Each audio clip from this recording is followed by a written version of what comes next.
My name is Savannah, and at 18 I discovered that blood does not always mean loyalty. What should have been my milestone birthday celebration became the day I learned my entire family had been living a lie that would ultimately lead to me inheriting a $10 million penthouse, while they lost everything they thought they owned. The betrayal ran deeper than a stolen party, deeper than favoritism, deeper than anything I could have imagined when I walked out of that restaurant 5 years ago. Before we dive into how my family's greed and deception backfired spectacularly, I want to know where you are watching from today. Drop your location in the comments below, smash that like button if you have ever felt overlooked by your own family, and subscribe, because this story of family karma will leave you questioning everything you think you know about inheritance and revenge. Growing up in suburban Connecticut, I always sensed something was different about how my parents treated my younger sister Madison compared to me. Madison was the golden child, the one who could do no wrong, the one whose every achievement was celebrated while mine were barely acknowledged. My father Robert owned a successful chain of luxury car dealerships, and my mother Patricia came from old money that she never let anyone forget. They lived in a sprawling mansion that showcased their wealth, but beneath the surface cracks were already forming. The day before my 18th birthday, I overheard a heated conversation between my parents in the study. My mother was arguing about money, something about investments gone wrong and mounting debts. My father kept mentioning someone named Theodore, saying they needed to be careful about certain documents and that everything depended on maintaining appearances. I dismissed it as typical rich people problems, focused instead on the excitement of finally becoming an adult and the birthday dinner they had promised at the exclusive Meridian Club. When my birthday arrived, I dressed carefully in the emerald green dress I had been saving for months. This was supposed to be my night, my transition into adulthood, my moment to shine. My parents had been building up this dinner for weeks, talking about how special it would be, how they had made reservations at the most exclusive restaurant in the state. Madison seemed unusually excited too, which should have been my first red flag. We arrived at the Meridian Club, and I immediately noticed something was wrong. The private dining room they had reserved was decorated in pink and silver, Madison's favorite colors, not the sophisticated black and gold theme I had mentioned wanting. There were balloons everywhere with the number 16, not 18. A custom cake sat on the center table with "Happy Sweet 16 Madison" written in flowing script. My parents acted as if nothing was unusual, greeting the gathered guests who had clearly come for my sister's celebration, not mine. The guest list was another slap in the face. Madison's friends from school filled the room, along with relatives who barely knew my name but could recite every one of her accomplishments. My closest friends were nowhere to be seen because, as I learned later, my parents had never invited them. They had told me this was going to be an intimate family dinner, but they had been planning Madison's Sweet 16 party for months, using my 18th birthday as a convenient cover story. When I confronted my mother about the obvious mix-up, she looked me straight in the eye and said the words that would echo in my mind for years to come. "Savannah, darling, we thought you would understand. Madison's Sweet 16 is such an important milestone, and your birthday is just another day. You are an adult now, which means you need to start thinking about others instead of being so selfish." The casual cruelty in her voice, the way she dismissed 18 years of being their daughter, the complete lack of remorse or acknowledgement that they had promised me this celebration. It all crystallized into a moment of absolute clarity. The final straw came when my father stood up to give a toast. He raised his glass and began speaking about his precious Princess Madison and how proud he was of the young woman she was becoming. He talked about her bright future, her potential, her beauty, her intelligence. He mentioned me exactly once, referring to me as Madison's older sister, who we hope will learn from Madison's wonderful example.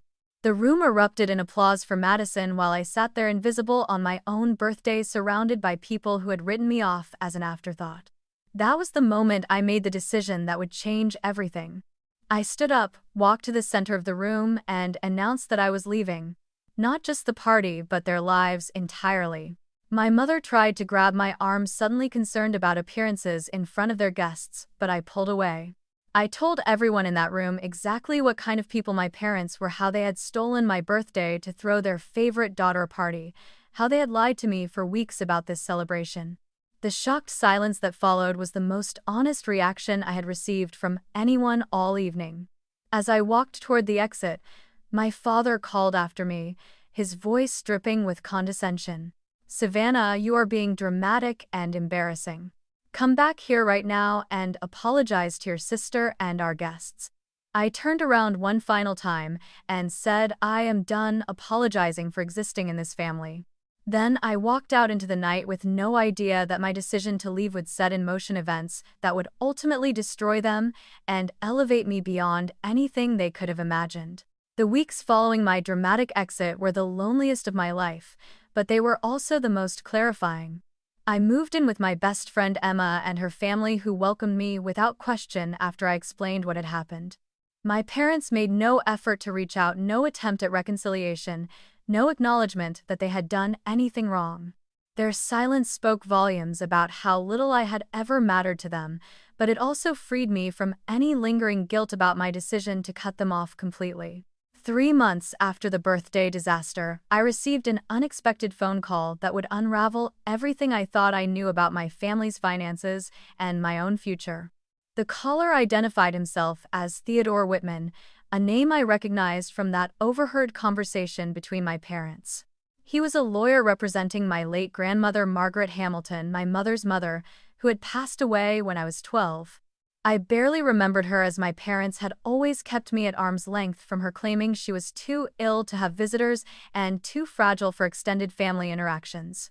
Theodore requested a meeting, explaining that there were important legal matters regarding my grandmother's estate that required my immediate attention.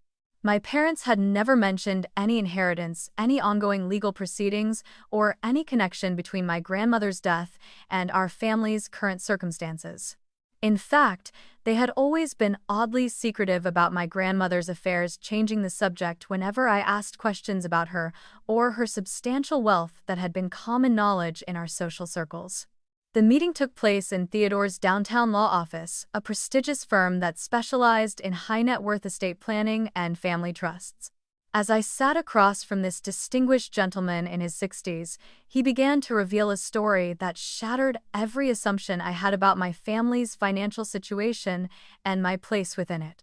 My grandmother, it turned out, had been far wealthier than anyone had publicly known, with assets including multiple properties, investment portfolios, and business interests worth tens of millions of dollars. More shocking than the extent of her wealth was the revelation of how she had structured her estate. My grandmother had created an incredibly complex trust system designed to protect her assets from what she called unworthy beneficiaries who would squander the family legacy. She had been watching my parents' spending habits, their treatment of money, and most importantly, their treatment of me, for years before her death. Every family gathering, every conversation, every interaction had been carefully observed and documented by private investigators she had hired to assess the character and worthiness of her potential heirs. Theodore pulled out a thick folder containing surveillance reports, financial records, and personal observations that painted a damning picture of my parents' true nature. The reports detailed their mounting gambling debts, their failed business investments hidden from their social circle, their manipulation of family dynamics to maintain control over potential inheritance money. Most devastating was the documentation of how they had systematically excluded me from family events, with my grandmother preventing her from forming the relationship with me that she had desperately wanted in her final years. The trust documents revealed that my grandmother had left the bulk of her estate, including a $10 million penthouse in Manhattan, to me exclusively, with one crucial condition. The inheritance would only be activated when I reached the age of 18 and demonstrated that I had the strength and character to break free from my parents' toxic influence. She had somehow predicted that they would eventually push me too far, and she wanted to ensure that when that moment came, I would have the resources to build a life independent of their manipulation and control. But there was more to the story that made my parents' betrayal even more calculated and cruel. Theodore explained that my parents had been receiving substantial monthly payments from a different portion of the trust for years, money that was supposed to be used for my education, my well-being, and my preparation for eventually managing the larger inheritance. Instead, they had been using that money to fund Madison's private school, her designer clothes, her expensive hobbies, and their own lavish lifestyle, while deliberately keeping me in the dark about my grandmother's intentions and my rightful inheritance.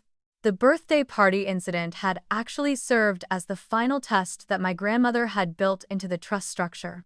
She had instructed Theodore to monitor my family dynamics closely around my 18th birthday, knowing that this milestone would either reveal my parents' capacity for fairness and love or confirm their selfishness and favoritism. Their decision to steal my birthday celebration for Madison's benefit, combined with their complete lack of remorse when confronted, had triggered the legal mechanisms that would transfer my inheritance while simultaneously cutting off their monthly payments from the trust. As Theodore handed me the keys to the Manhattan penthouse and the legal documents that made me an instant multimillionaire, I realized that my grandmother had essentially orchestrated the perfect revenge against my parents from beyond the Fenty grave. She had given them enough rope to hang themselves, enough time to reveal their true characters, and enough opportunity to choose love over greed. They had failed every test, and now they would face the consequences of years of lies, manipulation, and favoritism while I stepped into the future they could never have imagined for me.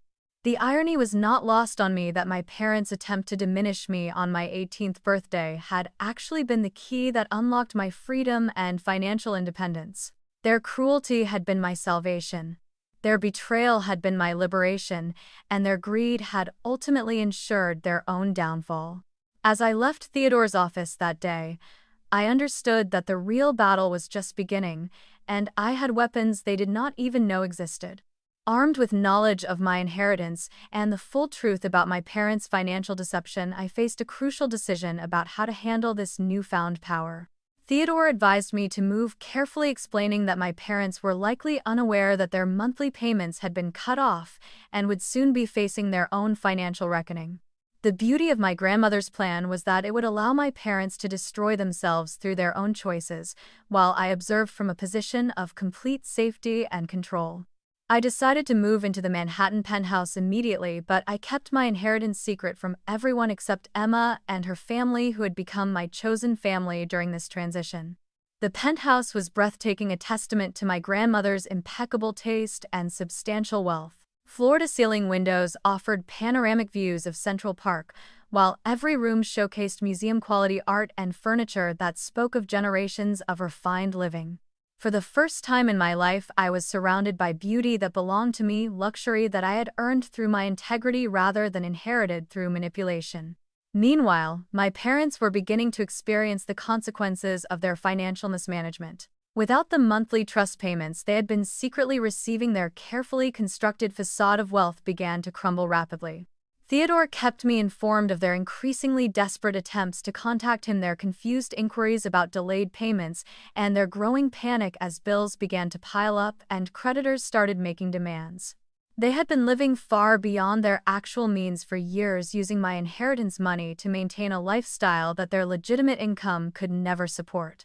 The first crack in their armor appeared when Madison came home from her private school with news that her tuition had not been paid, and she was being asked to leave unless the family could settle their account immediately.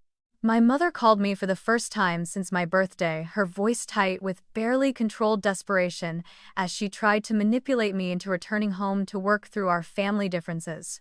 She made no mention of the birthday party, no acknowledgement of their treatment of me, just vague references to needing family unity during challenging times. I listened to her carefully crafted manipulation with the clarity that comes from financial independence and emotional distance. Every word she spoke revealed how little she understood about my new circumstances and how completely she had underestimated my grandmother's strategic planning. When she mentioned that they might need to downsize their living situation temporarily, I realized that they still had no idea that their financial problems were directly connected to their treatment of me, that their cruelty had triggered the very mechanisms that were now destroying their comfortable life. My father's approach was more aggressive, as I had expected. He showed up at Emma's house unannounced, demanding to speak with me about what he called family responsibilities and legal obligations. He tried to intimidate me with threats about cutting off my college fund, about removing me from the family will, about ensuring that I would never see a penny of family money if I continued to be stubborn and ungrateful. His threats were so ironic that I had to struggle to maintain my composure, knowing that he was essentially threatening me with consequences that had already been reversed in my favor. The most revealing moment came when my father mentioned that they were having temporary cash flow issues and needed me to sign some documents related to family trusts and estates. He claimed that my signature was required for routine legal maintenance, but Theodore had warned me that this was likely an attempt to manipulate me into signing away rights I did not even know I possessed. My parents were fishing for information, trying to understand why their financial situation had suddenly become so precarious, and they suspected that family legal matters might be involved. I decided that the time had come to begin revealing the truth, but I wanted to do it strategically in a way that would maximize their humiliation while minimizing any opportunity for them to manipulate or control the situation. I arranged to meet with both of my parents at a neutral location, the same exclusive Meridian Club where they had stolen my birthday celebration. The symbolism was intentional, and I wanted them to remember their cruelty in the very place where they had displayed it so callously. When they arrived at the restaurant, I was already seated at a prominent table where other members of their social circle could observe our interaction. My parents looked haggard in a way I had never seen before, their usual polished appearance slightly frayed around the edges in ways that spoke of sleepless nights and mounting stress.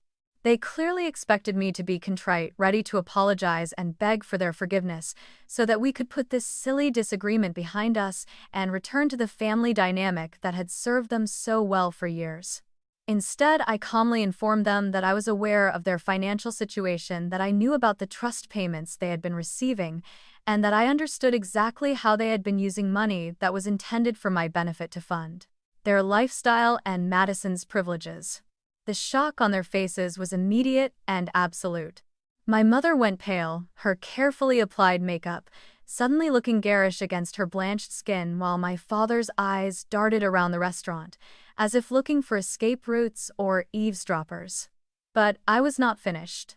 I explained that their treatment of me on my 18th birthday had triggered legal consequences they could not have anticipated, that their cruelty had been observed and documented, and that their financial problems were directly connected to their failure to treat me with basic human dignity and respect. I watched as understanding dawned in their eyes as they realized that their attempt to diminish me had actually elevated me beyond their reach, while simultaneously destroying the comfortable life they had built on lies and manipulation. The final blow came when I casually mentioned that I would be moving permanently to Manhattan, where I had acquired some property that would allow me to pursue my education and career goals without any financial assistance from family members who had proven themselves to be unreliable and manipulative. The way my father's jaw dropped, the way my mother's hands began to shake, the way they both seemed to age years in the span of minutes, it was a level of poetic justice that even my grandmother's careful planning could not have fully orchestrated. As I stood to leave, I delivered the words that would haunt them for years to come. You taught me that family means nothing when it comes to your own selfish interests. Now you will learn what it feels like to be dismissed, overlooked, and forgotten by someone who has the power to help you but chooses not to. Their desperate calls after me as I walked away echoed through the restaurant, creating exactly the kind of public scene they had always been so careful to avoid, the kind of spectacle that would be discussed in their social circles for months to come. The weeks following my revelation at the Meridian Club brought a cascade of consequences that even I had not fully anticipated. My parents' desperation reached new heights as their financial situation deteriorated rapidly, but instead of accepting responsibility for their choices, they doubled down on manipulation and blame. They began spreading lies throughout their social circle, claiming that I was mentally unstable, that I had been brainwave washed by outside influences, and that my behavior was the result of teenage rebellion rather than justified anger at years of mistreatment. Their smear campaign backfired spectacularly when Theodore decided it was time to make certain legal facts public. As the executor of my grandmother's estate, he had the authority to release information about trust violations and financial misconduct when beneficiaries were being defamed or harassed. He arranged for a formal announcement to be published in the society pages of the local newspaper, detailing the broad strokes of the inheritance situation and making it clear that my parents had been systematically misusing funds intended for my benefit while excluding me from my rightful relationship with my grandmother. The social fallout was immediate and devastating for my parents' carefully constructed reputation. Their country club friends began asking pointed questions about their sudden financial difficulties and their treatment of their eldest daughter. Business associates started questioning my father's judgment and integrity, wondering what kind of man would steal from his own child's inheritance to fund a lifestyle he could not actually afford. The whispers followed them everywhere, turning every social gathering into an exercise in humiliation and damage control. Madison, caught in the middle of this family implosion, finally began to understand the true cost of her privileged position. When her private school officially expelled her for non-payment, when her designer clothes and expensive hobbies suddenly became unaffordable, when her social status began to crumble along with the family finances she experienced for the first time, what it felt like to be the overlooked child. Her friends, many of whom came from families who had heard about the inheritance scandal, began distancing themselves from her, not wanting to be associated with what they saw as a family of fraudsters and manipulators. The most satisfying moment came when my parents attempted to contest my grandmother's will, hiring an expensive legal team they could barely afford to challenge the trust structure that had so effectively exposed their true nature. Theodore had anticipated this move and had prepared accordingly, armed with years of documentation about their financial misconduct and their systematic exclusion of me from family decisions and relationships. The depositions alone were enough to destroy any remaining credibility they might have claimed, as sworn testimony revealed the full extent of their lies and manipulation. During the legal proceedings, even more shocking details emerged about my parents' character and their treatment of my grandmother in her final years.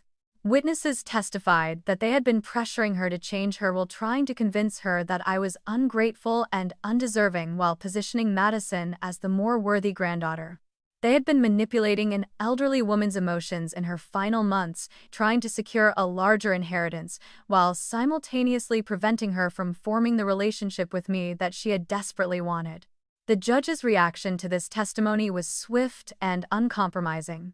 Not only did he uphold my grandmother's will in its entirety, but he also ordered my parents to pay all legal fees associated with their frivolous contest, adding tens of thousands of dollars to their already insurmountable debt burden. His written opinion included scathing language about their unconscionable manipulation of family relationships for financial gain and their systematic abuse of trust responsibilities that borders on criminal fraud. But the legal victory was only the beginning of their complete downfall. With their monthly trust payments permanently terminated and their legal challenges exhausted, my parents faced the reality of their actual financial position for the first time in years.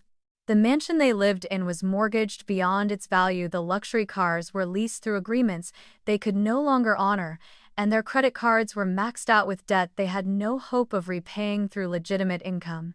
The bankruptcy filing came exactly 6 months after my 18th birthday, a poetic timeline that was not lost on anyone following the family drama. My father's car dealerships, leveraged heavily to support their lifestyle, collapsed under the weight of their personal debt and the damage to his reputation within the business community.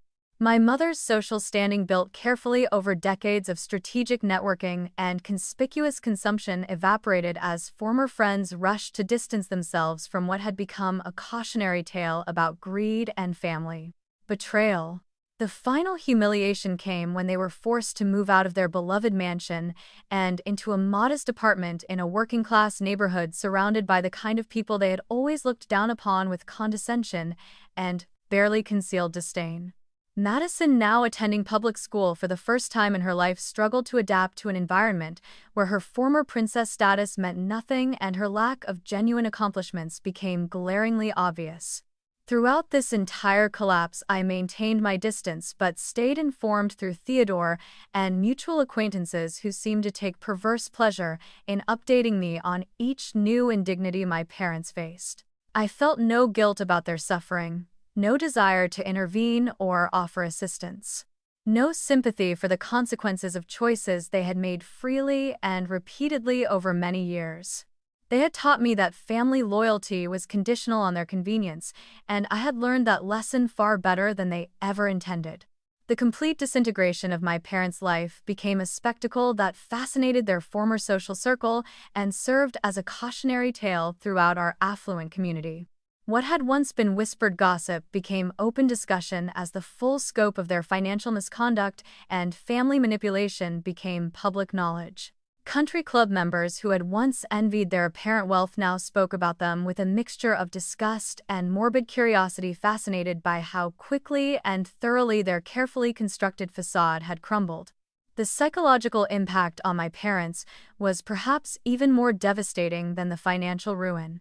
My father, who had built his identity around being a successful businessman and patriarch, found himself unemployable within his former industry as word spread about his character and judgment. The man who had once commanded respect and deference now faced rejection and suspicion wherever he tried to rebuild his career. His attempts to start over in new business ventures were consistently undermined by his reputation as potential partners, and investors inevitably heard about his treatment of his own daughter and his misuse of family trust funds. My mother's descent was even more dramatic to witness from a distance. A woman who had defined herself through social status and material possessions now found herself completely cut off from the world that had given her life meaning. Former friends crossed the street to avoid speaking with her charity organizations, quietly removed her from their boards and committees, and invitations to social events simply stopped arriving. The woman who had once been the center of attention at every gathering now experienced the soul-crushing invisibility that I had endured for years within my own family. Madison's struggle was perhaps the most complex aspect of the family's collapse, as she was both a victim of their poor choices and a beneficiary of the favoritism that had caused so much damage. Stripped of her private school education, her designer clothes, her expensive hobbies, and her social status, she was forced to confront the reality that her entire identity had been built on privileges that were never sustainable. The golden child who had never faced real consequences for anything now had to navigate a world where her name carried shame rather than prestige. The most telling moment came when Madison reached out to me directly, bypassing our parents entirely to ask for a meeting.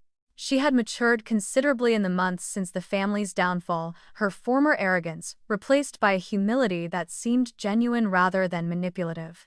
When we met at a coffee shop near my Manhattan penthouse, I barely recognized the girl who had once been the princess of every family gathering. She looked tired, older, and for the first time in her life uncertain about her future and her place in the world. Her apology was more comprehensive than anything I had ever received from our parents, acknowledging not just the birthday party incident, but years of accepting preferential treatment without question or consideration for how it affected me. She admitted that she had known our parents favored her, but had never fully understood the cruelty of their treatment toward me until she experienced their conditional love firsthand. When their financial resources disappeared, so did much of their affection and attention, leaving her to understand what it felt like to be the disappointing child for the first time in her life. But Madison's request for reconciliation came with an underlying expectation that troubled me deeply. Despite her apparent remorse and newfound understanding, she still seemed to believe that family relationships could be repaired through conversation and good intentions, that my forgiveness would somehow restore the dynamic that had worked so well for her for so many years. She spoke about wanting to rebuild our relationship, about learning from this experience, about becoming a better sister, but her words carried an undertone of expectation that I would help her navigate this difficult period in her life. I listened to her carefully, recognizing the genuine pain in her voice, while also noting the subtle ways she still centered her own experience in our conversation. Even in her apology, even in her acknowledgement of past wrongs, she seemed unable to fully grasp that the damage done to our relationship might be irreversible, that some betrayals create consequences that cannot be undone through remorse alone. Her suffering was real, her regret appeared genuine, but her assumption that I would prioritize her emotional needs over my own healing revealed that she still had not learned the most important lesson about respect and boundaries. My response to Madison was kind but firm, acknowledging her growth while making it clear that forgiveness and reconciliation were not the same thing. I explained that while I harbored no active ill will toward her, I also felt no obligation to rebuild a relationship that had never been based on genuine mutual respect and affection. The sister she wanted to reconnect with had been shaped by years of being overlooked and diminished, and that person no longer existed. The woman I had become through necessity and survival had different priorities and different standards for the relationships I would accept in my life. The final twist in my parents' downfall came when investigators discovered that their financial misconduct extended far beyond misusing trust funds intended for me. They had been embezzling money from my father's business partners, using client funds for personal expenses, and engaging in a complex web of financial fraud that had been hidden by their access to my inheritance money. When that source of income disappeared, their other illegal activities became impossible to conceal, leading to criminal charges that would ensure their disgrace was not just social and financial but legal as well.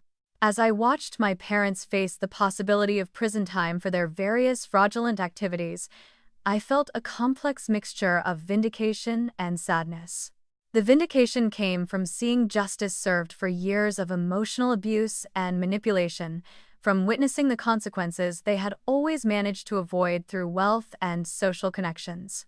The sadness came from recognizing that this outcome, while satisfying in its completeness, represented the final destruction of any possibility that we might have had a genuine family relationship based on love and respect rather than power and control. 5 years have passed since that devastating 18th birthday that changed the trajectory of my entire life, and the transformation has been more profound than anything I could have imagined when I first walked out of that restaurant in humiliation and anger. The shy, overlooked teenager who once begged for scraps of attention from parents who saw her as an inconvenience has evolved into a confident, accomplished woman who has built a life based on authentic relationships and genuine achievement, rather than inherited status or manipulated circumstances. My education, funded by my grandmother's careful planning and my own newfound financial independence, has exceeded every expectation I had for myself. I graduated summa cum laude from Columbia University with a degree in business administration and a minor in psychology, choosing subjects that would help me understand both the mechanics of wealth management and the human dynamics that had shaped my early experiences. The irony was not lost on me that my parents' cruelty had ultimately led to educational opportunities they never would have provided, achievements they never would have celebrated, and personal growth they never would have supported. The Manhattan Penthouse has become more than just a luxurious residence. It has become the foundation for the chosen family I have created through intention rather than accident of birth. Emma and her family remain central to my life, providing the unconditional love and support that I never received from my biological relatives. I have also formed deep friendships with classmates, colleagues, and mentors who value me for my character and accomplishments rather than my financial status or family connections. These relationships, built on mutual respect and genuine affection, have taught me what healthy family dynamics actually look like. My professional life has flourished beyond anything my parents ever achieved through their manipulation and fraud. Using the business skills I developed in college and the financial resources my grandmother provided, I have started my own consulting firm that specializes in helping families navigate complex inheritance and trust issues. The irony of my career choice is intentional. I use the painful lessons learned from my own family's dysfunction to help others avoid similar pitfalls and protect vulnerable family members from manipulation and abuse. My client base has grown through referrals and reputation, creating the kind of sustainable success that my parents never managed to build despite their temporary access to inherited wealth. The fate of my biological family serves as a constant reminder of how choices create consequences that extend far beyond their immediate impact. My father ultimately served 18 months in federal prison for financial fraud, his reputation and business relationships destroyed beyond any possibility of recovery. My mother avoided prosecution but has never recovered from the social and financial devastation that resulted from their systematic manipulation and abuse of family trust. They live quietly now in a small apartment, their former social circle a distant memory, their financial security permanently compromised by their own greed and short-sightedness. Madison has perhaps shown the most genuine growth among my biological relatives, though our relationship remains limited and carefully boundaries. She completed her education at a state university, worked her way through school with part-time jobs that taught her the value of money and hard work for the first time in her life. She has reached out periodically over the years, not asking for financial assistance or trying to manipulate me into supporting our parents, but simply maintaining a connection that acknowledges our shared history while respecting my boundaries and choices.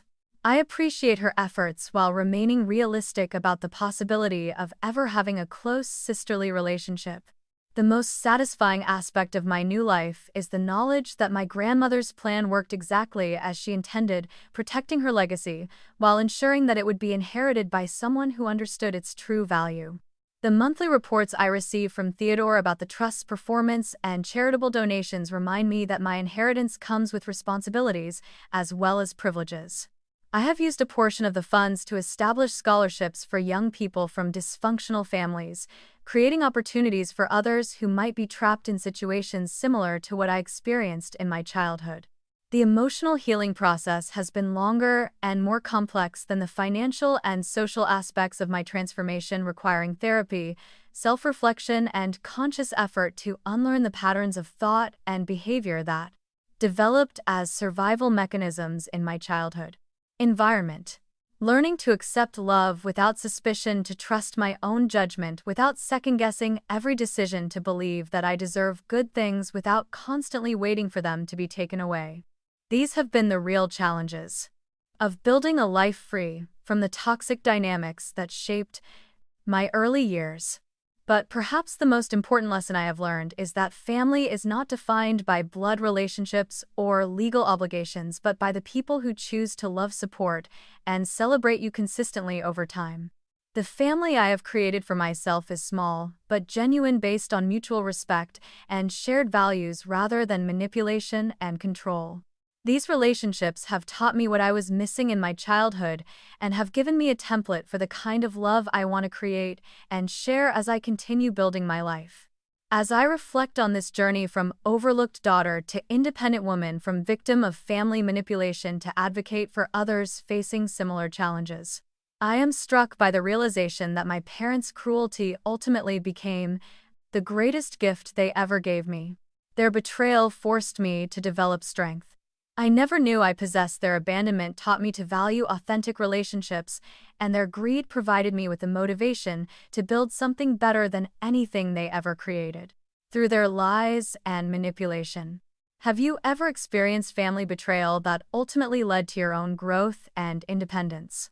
Have you discovered that sometimes the people who hurt you the most end up teaching you the most valuable lessons about your own strength and resilience? I would love to hear your stories of overcoming family drama and finding your own version of justice in the comments below. If this story resonated with your own experiences with toxic family dynamics, please hit that like button to let me know that these conversations about difficult family relationships matter to you. Subscribe to hear more stories about people who found the courage to walk away from family members who did not deserve their loyalty, and share this video with anyone who might need to hear that choosing yourself over toxic family members is not selfish but necessary for your own growth and happiness. Thank you for listening to my story of how a stolen birthday became the key to my freedom, and remember that sometimes the best revenge against people who try to diminish you is simply living a life so authentic and successful that their attempts to control you become irrelevant.